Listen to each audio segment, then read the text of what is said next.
3000కు ఒక టికెట్ 12,000 రూపాయలు పెట్టి సినిమా థియేటర్కి వెళ్తే థియేటర్లో చనిపోయిన 11వ రోజు వరకు వీళ్ళు ఎవరు హీరో కానీ ప్రొడ్యూసర్ కానీ ఎవరు కానీ ఆ కుటుంబాన్ని చనిపోయిన కుటుంబాన్ని కానీ హాస్పిటల్లో చావు బతుకుల మధ్యలో ఉన్న పిల్లవాడిని పరామర్శించడానికి కూడా పోలేదు అధ్యక్ష. ఇది ఏ రకమైన మానవత్వం అధ్యక్ష? నాకు అర్థం కాలే. ఇలాంటి మానవత్వం లేకుండా వ్యవహరించిన వాళ్ళను పోలీసులు విధి నిర్వహణలో భాగంగా పోలీస్ స్టేషన్కు తీసుకెళ్తే ఒక ఆయన ట్విట్టర్లో పెడతాడు అడ్డగోలుగా 10 ఏళ్ళు మంత్రి చేసి ఉద్యమాలు చేసినామని చెప్పుకునేటోళ్ళు, ఉద్యమాల సమయంలో సినిమా షూటింగ్లో జరగొద్దని దాడులు చేసిన వ్యక్తులు ఇవాళ అతను భగవత్ స్వరూపుడు. అసలు అతన్ని పోలీసులు ముట్టుకుంటారా? అసలు ఈ రాష్ట్రం ఏమైపోతుంది? రాష్ట్రం ఉంటుందా?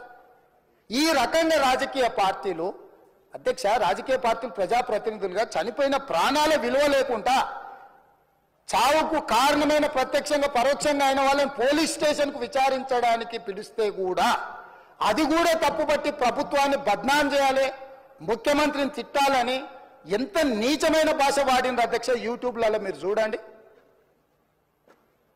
నాకేముంటుంది అధ్యక్ష? ఏంది ఆ సినిమాకు స్పెషల్ రిలాక్సేషన్స్ ఇచ్చి ఇవాళ సినిమా ఏదైతే వ్యాపారం చేసిందో సినీ పరిశ్రమను ప్రోత్సహించాలని మొదటి వారం అత్యధికంగా సినిమా ధరలతో టికెట్లు అమ్ముకోవడానికి, స్పెషల్ షోలు వేసుకోవడానికి, బెనిఫిట్ షోలు వేసుకోవడానికి ప్రత్యేకమైన అనుమతులు ఇచ్చింది నా ప్రభుత్వమే కదా, మా ప్రభుత్వమే అధ్యక్ష. సినీ పరిశ్రమను ప్రోత్సహించాలనే మా విధానం. ప్రోత్సహించే క్రమంలో తెలంగాణ ప్రజల ప్రాణాలను తీసుకోమనే, ప్రాణాలు తీసుకుంటే కూడా వాళ్ళని ఏమనొద్దు అని అంటే మీరు లా చేయండి అధ్యక్ష. మరి స్టేట్కు లా అథారిటీ ఉందో లేదో నాకు తెలియదు, కానీ star, film star, super stars or political stars is having some special privilege. If they murdered anyone also, we need not to prosecute or otherwise we need not to book any case against these personalities అని మనం చట్టం చేస్తా అంటే సినీ ప్రముఖులకు కానీ రాజకీయ ప్రముఖులకు కానీ స్టార్లని ఫీల్ అయ్యే వాళ్ళ పట్ల ప్రత్యేకమైన చట్టం ఉంటుంది. వాళ్ళ మీద కేసులు పెట్టొద్దని మీరు ఏమైనా చట్టం చేస్తే ఆ చట్టం అమలు చేస్తాం అధ్యక్ష. ఈ రోజున్న డాక్టర్ బాబాసాహెబ్ అంబేద్కర్ ఇచ్చిన చట్టం ప్రకారము దీనికి కారణమైన వాళ్ళను ప్రత్యక్షంగా పరోక్షంగా కారణమైన వాళ్ళందరి మీద కేసులు కట్టి పోలీసులు విచారణ చేయాల్సిందే, బాధితులను శిక్షించాల్సిందే అధ్యక్ష. సో ఈ రోజు ఆ కుటుంబాన్ని ఆదుకోవడానికి ఈ రోజు కూడా ఆర్థికపరమైన విషయాల్లో కానీ దీంట్లో కానీ వాళ్ళెవరు పెద్దగా ఆసక్తి, కనీసం సినిమా వాళ్ళు ఒక్కరోజు అతను పొయ్యి వస్తే సినీ ప్రముఖులందరూ అతని ఇంటికి వెళ్ళి అతనికి మొత్తం ఏదో కాళ్ళు చేతులు యాక్సిడెంట్లో పోయినట్టు కన్నీళ్లు గారుస్తారు. ఈ సినీ ప్రముఖులు ఒక్కరైనా హాస్పిటల్ పోయినరా అధ్యక్ష? నేను సూటిగా తమ ద్వారా సినీ ప్రముఖులను నేను అడుగుతున్నా అధ్యక్ష. తల్లి చనిపోయి 9 సంవత్సరాల పిల్లగాడు బ్రెయిన్ డెడ్ అయ్యి ఆక్సిజన్ అందక 20 రోజుల నుంచి హాస్పిటల్లో కోమాలో ఉంటే ఈ సినీ ప్రముఖులు ఒక్క రోజు కోసం పోలీస్ స్టేషన్ పోయిన ఇంటికాడ క్యూ కట్టి ప్రభుత్వాన్ని తిడుతున్నారు, నన్ను తిడుతున్నారు, అతన్ని పరామర్శిస్తున్నారు. ఏమైంది అధ్యక్ష? అతను కాలు పోయిందా, కన్ను పోయిందా, చేయి పోయిందా, ఏమైనా కిడ్నీలు దెబ్బతిన్నా, ఏమైంది? అతన్ని ఇంతమంది సినీ ప్రముఖులు పరామర్శించారు, కలిసిండ్రు, అభినందించారు. కానీ ఆ పిల్లగాన్ని కనీసమన్నా పరామర్శించడానికి సినీ ప్రముఖులు ముందుకు రాలేదంటే సినిమా ఇండస్ట్రీలో ఉన్న ప్రముఖులు ఏం ఆలోచన చేస్తుండ్రో, ఏం కోరుకుంటుండ్రో నాకైతే తెలియదు. 100% जो भी अकबरुद्दीन ओवैसी साहब ने जो मुद्दा उठाए वो मुद्दा के लिए मैं ये बात कह रहा हूं, सचमुच बोल रहा हूं, ये शर्म की बात है. 20 दिन के बाद भी एक दिन के लिए उनको पुलिस स्टेशन को लेकर गए तो हाई कोर्ट भी इमीडिएट अजर्नमेंट मोशन, लंच मोशन ले लिए, उनका बेल भी दे दिए, सब कुछ है. आधी रात को 11-12 बजे अपने लोग बोल रहे थे जेल का दरवाजा खोलो, 12 बजे उनको छोड़ो. अरे भाई कहाँ है प्रोविजन? कहां से छोड़ू मैं? कोई मेरा घर का मामला नहीं है. मेरा घर का मामला है तो मेरा गेट निकाल के आने वाले जाने वाले को मैं बोल सकता हूं. जेल का दरवाजा मेरा हाथ में नहीं है, कानून के हिसाब से चलाने का है मेरे को. रात 12 बजे अरे वो फिल्म स्टार है उसको छोड़ दो. भाई अगला दिन मैं रहे तो ना फिल्म स्टार को छोड़ने के लिए.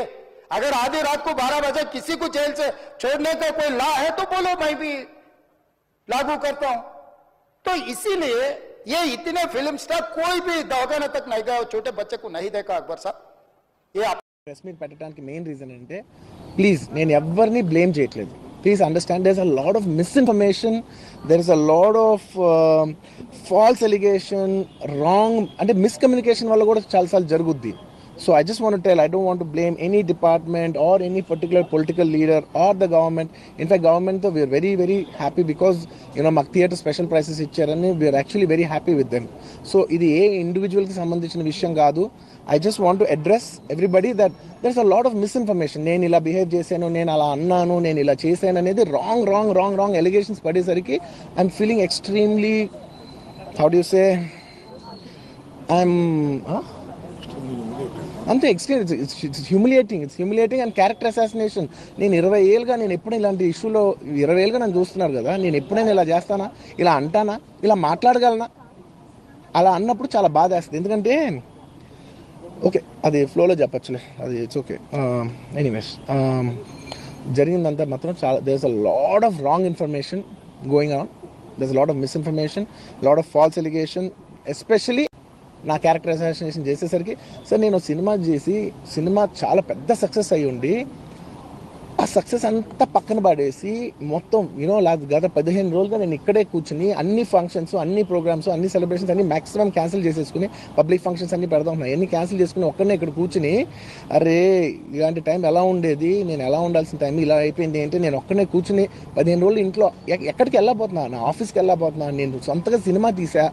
ఒక తీసిన సినిమా 3 ఏళ్ళు కష్టపడి తీసిన సినిమా థియేటర్లో ఎలా ఉందో కూడా నేను చూడలేదు ఇప్పటివరకు. నేను నా సినిమా థియేటర్లో ఎలా ఉందో చూడలేదు నేను. And that's my biggest education. మీరు రాబోయే సినిమాలు నేను ఎలా తీయాలి, ఇట్స్ మై లెర్నింగ్ కర్వ్. నాకు చాలా ఇంపార్టెంట్ నేను థియేటర్లో చూడటం, నేను నేర్చుకుంటా సినిమాని. నేను మీకు నెక్స్ట్ ఇవ్వాలంటే సినిమా, నేనేం చెప్తున్నానంటే ఇలాంటి టైంలో కూడా నేను ఒక్కనే ఇంట్లో 15 రోజులు కూర్చుని అరే ఇట్స్ ఓకే అయ్యేది ఇట్స్ ఓకే, మన తప్పేం లేదు అంటే డైరెక్ట్ ఇన్వాల్వ్మెంట్ లేదు. ఇట్స్ నా ప్రెమిసెస్లో అయింది కాబట్టి I am extremely apologetic for what has happened.